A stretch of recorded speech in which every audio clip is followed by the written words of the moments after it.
आज हम स्टार्ट करेंगे क्लास 12 का chapter 3 which is matrices. Matrices एक बहुत इजी चैप्टर है और क्लास 12 का सबसे इजी चैप्टर है। तो इस वीडियो में हम जानेंगे कि मैट्रिसेस क्या होते हैं, मैट्रिसेस के ऑर्डर, मैट्रिसेस के रॉ, कॉलम और टाइप ऑफ मैट्रिसेस। बेसिकली ये एक्सरसाइज 3.1 का इंट्रोडक्शन वीडियो है। तो हम पहले मैट्रिसेस जान लेते हैं। जब भी नंबर्स को इस टाइप के रेक्टेंगुलर एरे में अरेंज करा जाता है तो उसे मैट्रिसेस कहते हैं।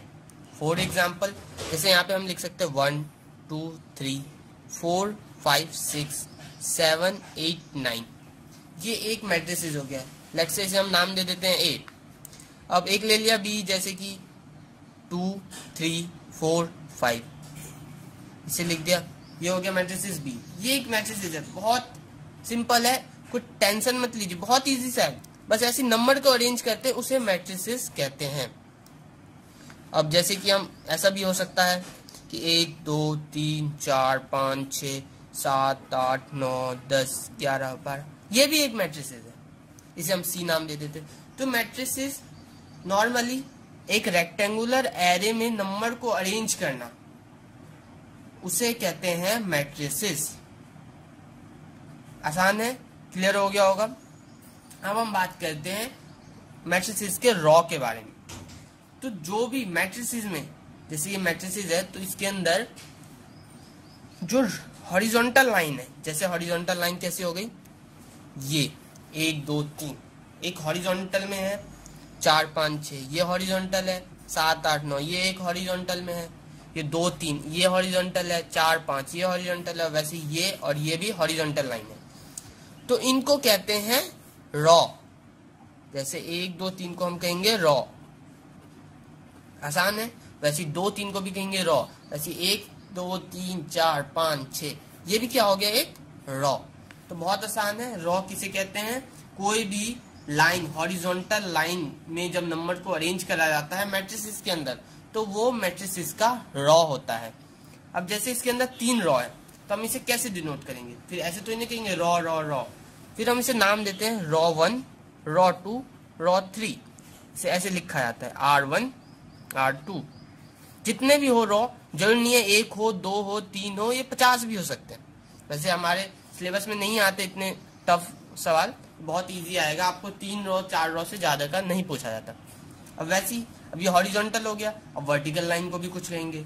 तो वैसे यहाँ पे वर्टिकल लाइन को कहा जाता है कॉलम। कॉलम, ये कॉलम 1 4 7 2 5 8 3 6 9 2 4 3 5, वैसे ये सब कॉलम है। अब फिर से वैसे सबको कॉलम कॉलम कॉलम नहीं कह सकते, तो इसे कहते हैं C1 C2 C3, यानी कॉलम 1 कॉलम 2 कॉलम 3। वैसे यहाँ पे आ गया रॉ कॉलम 1 कॉलम 2, फिर यहाँ पे भी कॉलम 1, यहाँ पे ऐसे लिखेंगे column 1 column 2 column 3 column 4 column 5 column 6। आसान है। आई होप आपको बहुत ही क्लियर होगा, बहुत ही क्लियर, बिल्कुल थोड़े से भी डाउट वाली जगह ही नहीं है। अब आते हैं हम ऑर्डर के बारे में। ऑर्डर होता क्या है? ऑर्डर मतलब, इसका मतलब ये होता है कि उसके अंदर कितने रॉ हैं, कितने कॉलम हैं, उसके ऑर्डर से हमें पता लग जाए। अब जैसे कि हम ऑर्डर की बात कर लेते हैं तो इसे लिखा जाता है रॉ इनटू कॉलम। ऑर्डर लिखा जाता है रॉ इनटू कॉलम में। तो जैसे कि किसी मैट्रिक्स, हम एक एग्जांपल ले लें, जैसे कि एक एग्जांपल ले लेता हूं मैं यहाँ पे 1 2 3 4 5 6 7 8 9, ये एक मैट्रिसेस है। आप समझ रहे होंगे, रेक्टेंगुलर एरे में रखा है और ये इनके रॉ हो गए, ये इनके कॉलम हो गए। तो अब आपको इसमें बताना है इसके अंदर कितने रॉ हैं। आप इजिली गिन सकते हैं R1 R2 R3, यानी रॉ 3 हो गए। अब कॉलम भी गिन सकते हैं C1 C2 C3, यानी 3 कॉलम हो गए। तो आपसे कोई पूछेगा कि किसी मैट्रिक्स में कितने रॉ हैं कितने कॉलम है, उसी का मतलब होता है कि कोई आपसे पूछे कि ऑर्डर कितने, तो आप बताओगे कि यहाँ पे 3 रॉ हैं और 3 कॉलम है। आसान है। एक और एग्जांपल ले लेते हैं, जैसे लिखा 2 3 4 5 6 7, ये कोई भी नंबर हो सकते हैं, जरूरी नहीं है कि ये लाइन वाइज हो, कुछ भी हो सकता है। तो अब जैसे कि एक और एग्जांपल ले लेता हूँ, 78, 92, 86, 0, कुछ भी हो सकता है। तो अब जैसे इसका किसी ने पूछ लिया कि ऑर्डर क्या है, तो आप इसी को ऑर्डर कैसे बताओगे? इसके अंदर आप रॉ देखोगे, रॉ कितने हैं, R1, R2। अब पूछेगा कॉलम कितने हैं, कॉलम 1, कॉलम 2, कॉलम 3। आसान है। अब इसको ऑर्डर कैसे बताएंगे? जैसे कि मैंने ऊपर बताया था, रॉ इंटू कॉलम। रॉ कितने हैं, 1, 2, और कॉलम कितने हैं, 1, 2, 3। तो इसका ऑर्डर क्या हो गया? बहुत आसान है, 2 इंटू 3। अब ये ध्यान रखना है कि रॉ पहले ही आएगा और कॉलम बाद में आएगा। समझ गए? रॉ पहले आएगा और कॉलम बाद में आएगा। अब इसमें देख लेते हैं, इसमें कितने हैं रॉ, R1, R2, और कॉलम कितने हो गए, C1 और ये C2। तो कोई पूछेगा कि इसके ऑर्डर कितने हैं, तो आप बोलोगे 2 इंटू 2। ये रॉ वाला 2 हो गया, ये कॉलम वाला 2 हो गया। आसान है, बहुत आसान है। यहां तक समझ में आ गया होगा। अब हम बात करते हैं कि इसके किसी भी मैट्रिक्स इसके एलिमेंट क्या होते हैं या कौन से होते हैं, किसको हम एलिमेंट कहते हैं। तो एलिमेंट बहुत आसान है। अगर ये कोई मैट्रिक्स है या ये कोई मैट्रिक्स है, इसके अंदर जितने भी ये नंबर्स लिखे हुए ना, ये इनके एलिमेंट है। जैसे इसके अंदर क्या लिखा है, 78, ये इसका एलिमेंट है। 86, ये भी इसका एलिमेंट है। 92, ये भी इसका एलिमेंट है। और 0, ये भी इसका एलिमेंट है। इसके अंदर किसी ने पूछ लिया इस मैट्रिक्स में कितने एलिमेंट है, तो आप कहोगे 1, 2, 3, 4। इसके अंदर 4 एलिमेंट है। आसान है। अब वैसे ही आपसे पूछ लिया मैट्रिक्स बी में, वैसे मतलब नाम दे देते हैं ऐसी कि मैट्रिक्स बी में कितने एलिमेंट है, तो आप देखोगे 1, 2, 3, 4। मैट्रिक्स बी में 4 एलिमेंट है। इसमें आप देखोगे 1, 2, 3, 4, 5, 6, 7, 8, 9। इसके अंदर 9 एलिमेंट है। इसके अंदर 1, 2, 3, 4, 5, 6, 7, 8, 9, 10, 11, 12 एलिमेंट है। इसके अंदर 1, 2, 3, 4, 5, 6 एलिमेंट। बहुत आसान है, बस नंबर्स को गिन लेना, उसके एलिमेंट हो गए। एलिमेंट मतलब ये, और टोटल कितने एलिमेंट है सबको गिन लो। आसान है, बहुत आसान है। अब मैं एक और इजी ट्रिक बताता हूं आपको। बेसिकली ये देखो, जैसे कि इसके अंदर कितने एलिमेंट है, 1, 2, 3, 4, 5, 6 एलिमेंट है। लेकिन आप इसके ऑर्डर को देख सकते हो, 2 इंटू 3। अगर आप इसको मल्टीप्लाई कर दोगे तो एग्जैक्टली 6 आएगा। तो आपको गिनने की भी जरूरत नहीं रहती। आप इनके रॉ को गिनो, कॉलम को गिनो, मल्टीप्लाई कर दो, वो भी उसके एलिमेंट आ जाएंगे। अब जैसे इसके अंदर 2 इंटू 2, ये 4 एलिमेंट आ जाएंगे। इसके अंदर एक गिनने की जरूरत नहीं है। इसके रॉ कितने हैं, 3, कॉलम कितने हैं, 3, तो 3 इंटू 3, 9 इसके अंदर टोटल एलिमेंट होंगे। समझ आ गया आपको?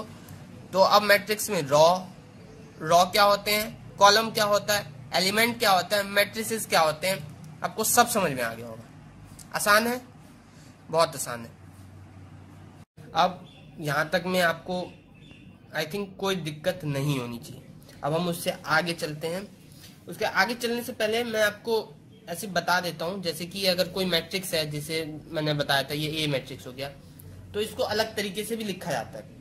वैसे अगर कोई भी नंबर नहीं दे रखा, जैसे हम कभी कभार अज्यूम करते हैं एक्स, तो एक्स कोई नंबर रहता है लेकिन हमें पता नहीं रहता है, तो इस तरीके से डिनोट करने के लिए हम मैट्रिक्स को डिनोट कैसे करते हैं। अगर कोई बोले मैट्रिक्स लिखा कैसे जाता है, तो ऐसे लिखा जाता है AIJ M इंटू N।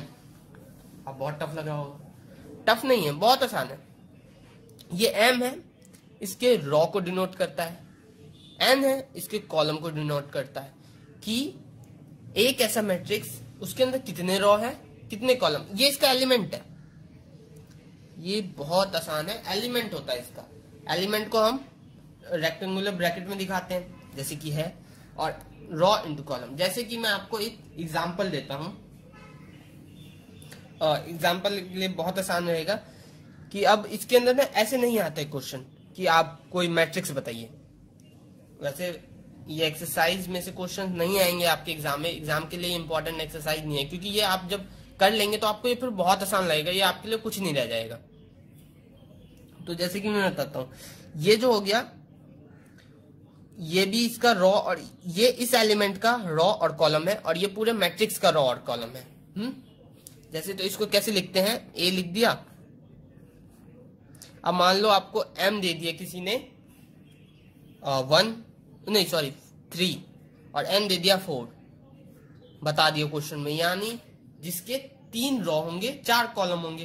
तो आपने 3 रो ले लिया, तो यहाँ पे लिखेंगे ए, आई की जगह पे रो लिखेंगे, यानी फर्स्ट रो है, कॉलम की जगह पे फर्स्ट A11। समझ रहे? मतलब ए लिखना, ए हमें अभी पता नहीं है, वो जब क्वेश्चन में दिया जाएगा तब देखेंगे, लेकिन ये यहाँ पे ऐसे ही लिखा जाएगा। अगर किसी ने पूछा, ये दे दिया और बोला 3x4 का मैट्रिक्स लिखो, तो ऐसे ही लिखा जाएगा। एलिमेंट सेम टू सेम, आई की जगह पे 1, जे की जगह पे 1, क्योंकि फर्स्ट रो है, फर्स्ट कॉलम। फिर सेकंड लिखते हैं ए, अभी ये रो चेंज हो गया, रो दूसरा है, इसलिए यहाँ पे देख लेते पहले। रो वही है, ये पहला लाइन में रो होता है, और कॉलम कौन सा है? Second, column second, column third, column 4, और ये रो 1, रो 2, रो 3। अब आपको आसानी से समझ में आएगा। तो ये रो होता है, तो यहाँ पे हम रो 1 पे ही है, कॉलम सेकंड आ गया, बहुत आसान है। यहाँ पे भी रो 1, कॉलम 3, ऐसे देख सकते हैं। ये रो कौन सा है? 1 लिख दिया हमने, रो 1। कॉलम कौन सा है? 4, आसान है। वैसे यहाँ पे रो कौन सा है? 2, कॉलम कौन सा है? 1। यहाँ पे सेम टू सेम आप लिख सकते हैं, यहाँ पे भी रो 2, कॉलम 3, रो 2 ही है, कॉलम 4 आ गया। यहाँ पे कैसे लिखेंगे? ए, ये बस इसके नीचे लिखा जाता है छोटे छोटे अक्षरों में। 3 1, 3 2, 3 3, 3 4। आपको ये समझ में आ गया होगा। एम किसके लिए डिनोट करा जाता है? रो के लिए, और एन किसके लिए? कॉलम के लिए। तो अब हम एक एग्जांपल ले लेते हैं। अब हमें एक क्वेश्चन दिया हुआ है, एग्जांपल है ये आपका, एग्जांपल नंबर 3, आपके बुक का एग्जांपल है। तो उसके अंदर क्या दे रखा है आपको? एक AIJ, जैसे कि मैंने कहा था, AIJ आपको यहाँ पे दे रखा है 1/2 I माइनस 3J। सॉरी ये सीधा है, यूं है। तो यहाँ पे आपको AIJ दे रखा है, और आपको बोला है कि एक मैट्रिक्स बनाना है 3x2 का, 3x2 का। तो बहुत आसान है। इसके अंदर कितने रो होंगे? 3, कॉलम कितने होंगे? 2। ये आपको समझ में आ गया। तो अब इसमें आपको ये तो पता चल गया होगा कितने एलिमेंट आएंगे। एलिमेंट कितने आएंगे? 3x2, 6 एलिमेंट होंगे इस क्वेश्चन में। क्वेश्चन आप देख सकते हैं। अब आंसर हम करते हैं। तो आंसर में हमें 6 एलिमेंट लाने, तो वो 6 एलिमेंट कौन कौन से होंगे? बहुत आसान है। जैसे कि पहले यू हम बनाएंगे, इसके अंदर होगा कॉलम 1, कॉलम 2, और रो कितने होंगे? 3, रो 1, रो 2 और रो 3, ये पता है। यहाँ पे क्या आएगा? रो 1, कॉलम 1, रो अभी भी 1 ही है, कॉलम 2 हो गया। यहाँ पे रो 2, कॉलम 1, रो 2, कॉलम 2, रो 3, कॉलम 1, रो 3, कॉलम 2। ये समझ में आ गया। अब हमें ये फाइंड आउट करना है। तो अब हम क्या करेंगे? जैसे कि पहले हम फर्स्ट वैल्यू फाइंड आउट करते हैं। तो लिखना है 1 1, लिखा, इक्वल टू डालिए। अब ये देखिए, ये AIJ ही ये है, बस IJ की हमने ये 1 2 हमने वैल्यू निकाल ली। अब क्या करना है? सेम टू सेम इस पे हमें ये पुट करना है। कैसे पुट करेंगे? 1/2 पे हम कुछ पुट नहीं कर सकते। I की जगह पे रखना है हमें। यहाँ पे I कौन सा है? फर्स्ट वाला I होता है। 1 -3, J की जगह पे हमें पुट करना है ये सेकंड वाला 1, पुट कर दिया। अब देखिए ये हो जाएगा 1/2, 1 - 3, 1 - 3 कितना होगा? -2, -2 डाला। अब -2 ये उसके अंदर है, क्या बोलते हैं, ये मॉड्यूलस में है। मॉड्यूलस का मतलब होता है कि इसके अंदर कोई भी वैल्यू नेगेटिव में नहीं रहती। मतलब इसको अगर खोलेंगे कि जैसे कि अगर -5 रहता है तो इसको हटने के बाद ये 5 हो जाता है, और अगर 5 भी है तो भी ये 5 ही रहता है। इसे मॉड्यूलस बोलते हैं। ये शायद आपको अभी ना ही पता हो, लेकिन आपको धीरे धीरे 11th 12th में आपको ये पता चल जाएगा। अब वैसे ही हम यहाँ पे इस मॉड्यूलस को हटाएंगे तो ये 2 रह गया, 2 से 2 कट गया तो आपका आंसर आ गया 1। तो यानी A11 की वैल्यू कितनी आ गई 1। आसान है। अब A12 ध्यान निकालते हैं। सेम A1/2 रखा, A की जगह I की जगह पे हमें क्या रखना है, फर्स्ट वाला 1 माइनस 3, J की जगह पे रखना है हमें 2। क्या आ गया 1/2, 1 माइनस 6 मॉड्यूलस में, यानी आ गया 1/2 में -5। अब जैसे मैंने बताया था मॉड्यूलस में अगर माइनस हो तो वो भी पॉजिटिव हो जाता है। तो कैसे हो जाएगा 1/2 इंटू 5 यानी 5/2। दूसरा एलिमेंट भी आ गया। अब तीसरे एलिमेंट पे चलते हैं। 2 इंटू 1 हो गया। तो यहाँ पे क्या 1/2 फिर से I की जगह पे 2 और J की जगह पे 1। अब तो आपको समझ में आ गया होगा, इजी लग रहा होगा। तो क्या करना है 1/2, 2 माइनस 3। 2 माइनस 3 कितना होता है, क्योंकि ये 3 इंटू 3 हो जाएगा, मतलब 2 माइनस 3। तो ये आ जाएगा आपका 1/2, 2 माइनस 3 होता है -1, और ये हो जाएगा 1/2 इंटू 1 इक्वल टू 1/2। तीसरा एलिमेंट भी आ गया। इसी तरह हम सारे एलिमेंट पता कर लेंगे। देखिए ये एलिमेंट तो हो गया। अब हम लेते हैं A22। ये भी बहुत आसान है, 1/2 ले लिया, I की जगह पे फिर से 2 और 3 लिखना है, फिर J की जगह पे 2। ये आपको क्वेश्चन में ही दे रखा है, आप देख सकते हो क्वेश्चन में कि क्वेश्चन में आपको दे रखा है। क्वेश्चन ये था, तो क्वेश्चन में हमारे पास था, तो इसी के ऊपर मैं बस पुट कर रहा हूं। ठीक, अब इस पे हम क्या आ जाएगा 1/2, 2 माइनस 6। अब क्या आ जाएगा, इसे हम क्या लिख सकते हैं 1/2, 2 माइनस 6 क्या होता है -4। अब मैंने बताया था -4 इसके अंदर मॉड्यूलस के अंदर जो भी नेगेटिव है उसे हम पॉजिटिव लिख देते हैं। ये आपको कई बार प्रॉब्लम्स में आएगा, आपको ये ध्यान रखना है। 4/2 इसे हम डिवाइड करेंगे तो ये आ जाएगा 2। अब हम एलिमेंट डालेंगे 3, 1। अब इसमें भी क्या करना है 1/2 डाल दिया, I की जगह पे फर्स्ट वाला 3 यानी रॉ, और -3 इंटू कॉलम की जगह पे ये, मतलब J की जगह पे। ऐसे करने पे आपके पास आएगा 3 माइनस 3। ये क्या हो गया 3 माइनस 3 0। अब हम जानते हैं किसी को भी 0 से मल्टीप्लाई करो तो 0 ही आता है। अब लास्ट एलिमेंट बचा 3, 2।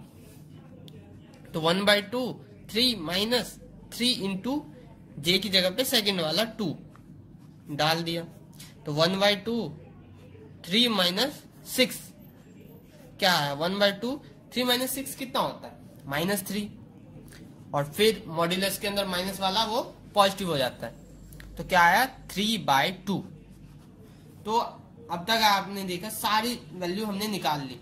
अब सारी वैल्यूज को हमें रखना है। पहले मैं एक बार फिर से मैट्रिसेस बना देता हूँ। 1 1 1 2 2 1 2 2 3 1 3 2।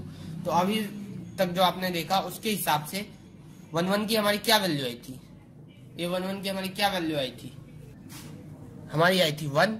तो वहां पे हम क्या लिख देंगे 1, जैसे कि मैं यहीं पे बना देता हूँ। हमारी 1 1 की क्या वैल्यू आई 1, तो लिखा 1। 1 2 की क्या वैल्यू आई 5/2, तो यहाँ पे लिख देंगे हम 5/2। मैं एक बार फिर से बता देता हूँ कि 1 1 का हमारा आंसर आया था 1, 1 2 का आया था 5/2, 2 1 का A21 का आया हमारा 1/2। तो यहाँ पे लिख देंगे A21, इसके सामने लिखना है एग्जैक्ट। फिर A22 का आया हमारे पास 2, और फिर और A31 का आया 0, और A32 का आया 3/2। तो आप सॉल्यूशन में देख सकते हैं सेम एग्जैक्ट यही आया। तो आप समझ गए होंगे कि कैसे करना है क्वेश्चंस को। अब हम करेंगे टाइप ऑफ मैट्रिक्स, यानी मैट्रिक्स के टाइप। मैट्रिक्स किस किस टाइप के होते हैं। तो फर्स्ट टाइप फर्स्ट टाइप में आएगा, आएगा कॉलम मैट्रिक्स।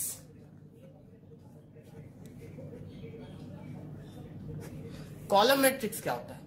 ऐसा मैट्रिक्स जिसमें सिर्फ एक कॉलम हो, ऐसा मैट्रिक्स जिसमें सिर्फ एक कॉलम हो।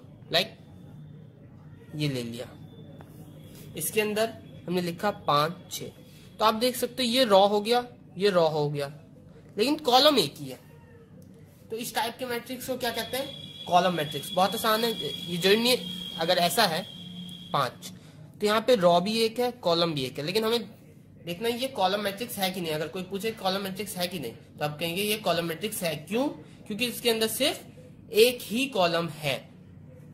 अब सेम इसी तरह सेकंड आ जाता है रॉ मैट्रिक्स, ये भी बहुत सेम है। जैसे कॉलम मैट्रिक्स में एक ही कॉलम था, वैसे सेम रॉ मैट्रिक्स में एक ही रॉ है, एक रॉ है। एग्जांपल ले लेते हैं, 1 2 3 4, इसके अंदर कॉलम 1 2 3 4 है, लेकिन हमें कॉलम नहीं देखना, यहाँ पे रॉ एक ही है, तो ये रॉ मैट्रिक्स है। और वैसी अगर सिर्फ ये सेम एग्जांपल ले रहा हूं मैं 5 वाला, यहाँ पे कॉलम 1 है, रॉ 1 है, तो क्या ये रॉ मैट्रिक्स है? हाँ है। कॉलम मैट्रिक्स है? हाँ। तो ये दोनों ही ऐसी मैट्रिक्स है जिसमें रॉ और कॉलम दोनों ही एक एक है। तो रॉ मैट्रिक्स क्या होता है? जिसके अंदर सिर्फ एक रॉ हो। कॉलम मैट्रिक्स क्या होता है? जिसमें सिर्फ एक कॉलम हो। समझ गए? अब जैसे कि मैंने ये पूछा 4 5 6 7, क्या ये रॉ मैट्रिक्स है? तो आप चेक कर लो, R1 R2, इसके अंदर 2 रॉ है, तो ये रॉ मैट्रिक्स नहीं है। अब क्या ये कॉलम मैट्रिक्स है? तो हम ये भी चेक कर लेंगे, इसके अंदर कॉलम 1 कॉलम 2 कॉलम आ गए, तो ये कॉलम मैट्रिक्स भी नहीं है। अब एक आता है स्क्वायर मैट्रिक्स। स्क्वायर मैट्रिक्स बहुत इजी मैट्रिक्स है, आप बहुत इजीली समझ सकते हो। जिस मैट्रिक्स में रॉ और कॉलम इक्वल होते हैं, दोबारा से, जिस मैट्रिक्स में रॉ और कॉलम इक्वल होते हैं उसे कहते हैं स्क्वायर मैट्रिक्स। स्क्वायर मतलब स्क्वायर क्या होते हैं? जिसकी लेंथ और ब्रेथ दोनों ही इक्वल होती हैं। जैसे कि 1 2 3 4, इसके अंदर रॉ कितने हैं? 1 2, कॉलम कितने हैं? 1 2, इक्वल हो गया। अब जैसे कि ये आ गया 5, फिर से एक same example C1 C2 R1, इसके अंदर रॉ कितने हैं? 1, कॉलम कितना है? 1, 1 into 1 का है। तो जब रॉ और कॉलम सेम हो तो उसे स्क्वायर मैट्रिक्स कहते हैं। एक और एग्जांपल, तो 5 7 9 8 13 6 3 4 6, ऐसा नहीं है कि मैट्रिक्स में रिपीट नहीं हो सकते, रिपीट भी हो सकता है, कोई बार कितनी बजी भी आ सकता है, 0 0 सब हो सकते हैं। तो इसके अंदर कितने रॉ हैं? 1 2 3, कॉलम कितने हैं? 1 2 3, तो 3 into 3 का है। क्या रॉ और कॉलम इक्वल है? हाँ, तो इसे क्या कहेंगे? ये भी एक स्क्वायर मैट्रिक्स है। तो आप कॉलम मैट्रिक्स भी समझ गए, रॉ मैट्रिक्स भी समझ गए, स्क्वायर मैट्रिक्स भी समझ गए। अब हम कहेंगे डायगोनल मैट्रिक्स। डायगोनल मैट्रिक्स वो बहुत इजी है। ऐसा इसके अंदर पहले तो डायगोनल मैट्रिक्स की एक रिक्वायरमेंट ये है कि वो स्क्वायर मैट्रिक्स होना चाहिए। स्क्वायर मैट्रिक्स मतलब जिसके रॉ और कॉलम इक्वल हो। तो जैसे कि पहले तो हमने ले लिया जिसके 3 रॉ और 3 कॉलम होंगे, ऐसा कोई से भी, या 2 रॉ या 2 कॉलम होने चाहिए। तो हमने एक स्क्वायर मैट्रिक्स ले लिया, और साथ में उसके जो डायगोनल, जैसे डायगोनल लिखा हो तो इसके डायगोनल हम सिर्फ मैट्रिक्स में इस वाले को डायगोनल कहेंगे, इसको डायगोनल नहीं कहते। तो डायगोनल में पहले कोई वैल्यू लिख देनी है हमें, जैसे 4 3 2 6 6, हमने कुछ भी लिख दिया। तो इसमें इसकी डेफिनेशन कहती है कि डायगोनल मैट्रिक्स एक तो स्क्वायर मैट्रिक्स होनी चाहिए, स्क्वायर मैट्रिक्स तो होनी चाहिए, साथ में उसके अलावा जितनी भी उसकी वैल्यू हो वो 0 होनी चाहिए। जैसे इसके अंदर 0 0 0 0 0 0, इसके अंदर 0 0, मतलब मैट्रिक्स में डायगोनल के अलावा एक तो स्क्वायर मैट्रिक्स होनी चाहिए और डायगोनल के अलावा बाकी सारी वैल्यू 0 होनी चाहिए, उसे कहते हैं डायगोनल मैट्रिक्स। जैसे इसके अंदर डायगोनल ये हो गया, इसके अलावा सारी वैल्यू 0। अब स्केलर मैट्रिक्स, स्केलर मैट्रिक्स पे आते हैं। स्केलर मैट्रिक्स बहुत आसान है। ये इसके अंदर भी जैसे कि पहले तो इसकी भी पहले फर्स्ट रिक्वायरमेंट यही है कि ये पहले स्क्वायर मैट्रिक्स होना चाहिए। चलिए हमने स्क्वायर मैट्रिक्स बना दिया। ये भी एक स्क्वायर मैट्रिक्स होता है, एक एलिमेंट वाला, और ये 3 एलिमेंट वाला स्क्वायर मैट्रिक्स। साथ में इसकी सेकंड रिक्वायरमेंट क्या है कि ये डायगोनल मैट्रिक्स भी होना चाहिए। डायगोनल मैट्रिक्स होना चाहिए यानी इसके डायगोनल के अलावा सारी वैल्यू 0 होनी चाहिए, जैसे यहाँ पे हमने लिख दिया पहले। और बोला है डायगोनल वैल्यू, डायगोनल जो भी है वो सिमिलर होना चाहिए। जैसे कि अगर यहाँ पे ले रहे 1 तो यहाँ पे 1, यहाँ पे 3, यहाँ पे √3 तो यानी डायगोनल के अलावा सारी वैल्यू 0 तो होनी चाहिए। ये तो डायगोनल मैट्रिक्स की होगी, यानी स्केलर मैट्रिक्स एक डायगोनल मैट्रिक्स भी है। और साथ में जो डायगोनल्स की वैल्यू है इसके अंदर चेंज हो सकती थी, लेकिन इसके अंदर सिमिलर रहेगी, इक्वल रहेगी, सेम रहेगी। जैसे इसके अंदर एक ही डायगोनल ही है, इसके अलावा कुछ है ही नहीं, तो इसके अंदर इसलिए चलेगा कुछ भी हो। ये जरूरी नहीं है कि ये 1 ही हो, ये 3, 4, 5 कुछ भी हो, लेकिन डायगोनल सेम होनी चाहिए, तो इसे कहते हैं डायगोनल मैट्रिक्स। अब आते हैं हम next identity matrix. Identity matrix की फर्स्ट रिक्वायरमेंट यही है, ये पहले फर्स्ट स्क्वायर मैट्रिक्स होने चाहिए। तो हम फिर से स्क्वायर मैट्रिक्स बना देते हैं, 2 वाला, 3 वाला और एक 4 वाला लेते हैं। इंटरेस्टिंग बनाने के लिए हम 4 रो 4 कॉलम वाला लेते हैं। अब इसके बाद ये आया कि आइडेंटिटी मैट्रिक्स किस के लिए उसे पहले तो होना चाहिए स्क्वायर मैट्रिक्स, साथ में सेकंड डायगोनल मैट्रिक्स भी उसे होना चाहिए। तो डायगोनल मैट्रिक्स में क्या होता है, डायगोनल के अलावा सारे 0, तो हम 0 कर देते हैं। इसमें ये 0, ये 0, ये 0, ये 0, ये 0, ये 0। इसके अंदर सिमिलर 1 2 3 2 0 0 फिर 0 फिर 0। तो इसके हमने डायगोनल छोड़ दिया, ये डायगोनल, ये भी डायगोनल छोड़ दिया मैंने इसका। तो ये तो हो गया यहाँ पे कि स्क्वायर मैट्रिक्स हो गया, ये डायगोनल मैट्रिक्स भी हो गया। लेकिन हमें आइडेंटिटी बनाने के लिए इसके अंदर 1 हमेशा सिर्फ 1 होगा, 1 1 1 1 1 1 1, यानी कि ये स्क्वायर मैट्रिक्स भी है, डायगोनल मैट्रिक्स भी है, स्केलर मैट्रिक्स भी है, और अगर ये सिमिलर हो जाए तो इसे आइडेंटिटी मैट्रिक्स कहते हैं। सिमिलर नहीं 1 होना चाहिए, सिमिलर होगा तो स्केलर मैट्रिक्स, 1 1 होगा तो आइडेंटिटी मैट्रिक्स। ये समझ में आ गया होगा, क्लियर समझ में आ गया होगा। तो डायगोनल मैट्रिक्स एक स्पेशल मैट्रिक्स होता है, इसलिए इसे डिनोट करते हैं आई से। और आई के साथ में जितने रो जितने कॉलम है, जैसे 2 रो 2 कॉलम है तो I2, ये 3 रो 3 कॉलम है I3, इसे क्या लिखेंगे I4। और अगर सिर्फ 1 वाला हो 3 नहीं 1, तो इसे लिखेंगे I1। ये समझ में आ गया होगा। 0 मैट्रिक्स सबसे आसान मैट्रिक्स है, ऐसी मैट्रिक्स जिसके अंदर सारे एलिमेंट 0 हो। जरूरी नहीं हो स्क्वायर मैट्रिक्स हो, कोई सा भी मैट्रिक्स उसके अंदर सारे एलिमेंट 0 हो तो उसे 0 मैट्रिक्स कहते हैं। फॉर एग्जांपल 0 0 0 0, या फिर 0, या फिर 0 0 0 0 0 0 0 0 0 0 0 0, ये सब 0 मैट्रिक्स है, नल मैट्रिक्स है। और इसको डिनोट कैसे करते हैं, O से, O लिख दीजिए, ठीक। तो टाइप ऑफ मैट्रिक्स आपको समझ में आ गया होगा। एक लास्ट एंड आखिरी कंसेप्ट रह रहा है इक्वालिटी ऑफ मैट्रिक्स, यानी कि कोई मैट्रिक्स एक दूसरे की इक्वल कब होता है।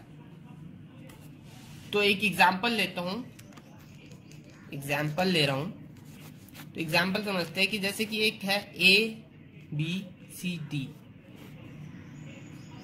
और एक मैट्रिक्स है 4 6 9 12। तो अब किसी ने बोला कि ये मैट्रिक्स दोनों इक्वल कब होंगी, तो हमें देखना है पहले रो और कॉलम दोनों की इक्वल है, तो इसमें है। तो फिर हम कब कहेंगे, जब A 4 की इक्वल हो जाए, C 6 की इक्वल हो जाए, B 9 की इक्वल हो जाए और D 12 की। यानी कि सारे रो सारे कॉलम सारे एलिमेंट सब जब इक्वल हो जाएगा बिल्कुल, तब उसे कहेंगे इक्वल मैट्रिक्स। जैसे कि एक मैट्रिक्स है A B C D E F और किसी ने बोला कि ये 4 5 6 7 8 9, तो इसके रो कितने हैं 3, कॉलम कितने हैं 2। इसके रॉ कितने हैं 2 और कॉलम 3, तो ये दोनों कभी इक्वल नहीं हो सकते। रॉ और कॉलम इक्वल होने चाहिए, साथ में एलिमेंट भी इक्वल होने चाहिए। ठीक है, एक एग्जाम्पल कर लेते हैं। के लिए मैंने अपनी बुक्स का, एनसीईआरटी बुक्स का एग्जाम्पल नंबर 4 लिया है। तो एग्जाम्पल नंबर 4 में क्या है, हमें एक मैट्रिक्स दे रखा है और सेकंड मैट्रिक्स दे रखा है, और हमें कहा है कि ये दोनों मैट्रिक्स इक्वल है। तो इसके जो एलिमेंट्स है जहां पे वैल्यू नहीं है उनकी वैल्यू निकालनी है, जैसे x z b c x y z, मतलब इन सबकी वैल्यू निकालनी है। तो हमें जब पता है कि इक्वल हो तो पहले तो रॉ कॉलम देख लो, तो रॉ कॉलम तो इक्वल है, यानी ये इक्वल मैट्रिक्स है, उन्होंने कह भी दिया इक्वल है। तो हम कैसे निकालेंगे इनकी वैल्यू, तो मैंने कहा था कि जब इक्वल मैट्रिक्स है तो उनके एलिमेंट भी इक्वल होंगे। जैसे हमें यहाँ पे तो हम क्या करेंगे, x + 3 = 0। तो यहां से x की वैल्यू क्या आ गई, -3। आसान है, मैं 3 को उस तरफ लेके चला गया। अब वैसे ही अब इन्होंने बोल दिया, अब हम यहाँ पे z की वैल्यू निकालते हैं। जैसे z + 4 है तो z + 4 किसके इक्वल हो गया, 6 के। सेम जगह पे हमें दूसरे उसमें देखना है मैट्रिक्स में कि ये इक्वल है, तो हमें उसे बस =2 पे रख देना है। तो यहाँ पे z है, 4 को उस तरफ लेके गए तो हो गया 6 - 4, यानी z = 2। दूसरा वही हो गया। अब तीसरा करते हैं, हमें दे रखा y, हमने लिया 2y - 7 = यहाँ पे आ गया 3y - 2। y को इस तरफ ले आते 3y - 3y, क्योंकि 3y इधर प्लस में था इधर माइनस में, और 7 इधर प्लस में इधर माइनस में चला जाएगा, ये -2 एज इट इज, और ये +7 कितना आया, -y = में हो जाएगा 5। अब माइनस को हम उस तरफ लेके चले जाएंगे तो y = -5। आसान है। अब रह गया हमारे पास ये a, यहाँ पे a - 1 = ये कितना है, -3। अब -1 को उस तरफ लेके चले जाएंगे तो क्या हो जाएगा, ये -1 + 1 हो जाएगा, -3 + 1 = -2। तो a की वैल्यू कितनी आ गई, -2। अब सिमिलरली b की वैल्यू यहां से फाइंड आउट करेंगे, b - 3 = क्या हो जाएगा, यहाँ वाला 2b + 4। अब हम b को इस तरफ ले आते हैं, 3 को उस तरफ लेके जाते हैं। ये b प्लस का है तो उधर माइनस का 2b = ये -3 है तो उधर प्लस का हो जाएगा, b - 2b -b = में 7। तो b = में ये माइनस उस तरफ चला गया तो -7। तो इस तरीके से आप x, y, z, a, b सबकी वैल्यू आप फाइंड आउट कर सकते हो। तो ये था इंट्रो वीडियो, और अगर इसके बाद आप एक्सरसाइज ट्राई कर सकते हैं जो आपको बहुत आसान लगेगा। अगर कोई दिक्कत होती है तो फिर इसके बाद मैं एक्सरसाइज वाली वीडियो भी डाल दूंगा, तो आप वो भी देख लेना। Thank you.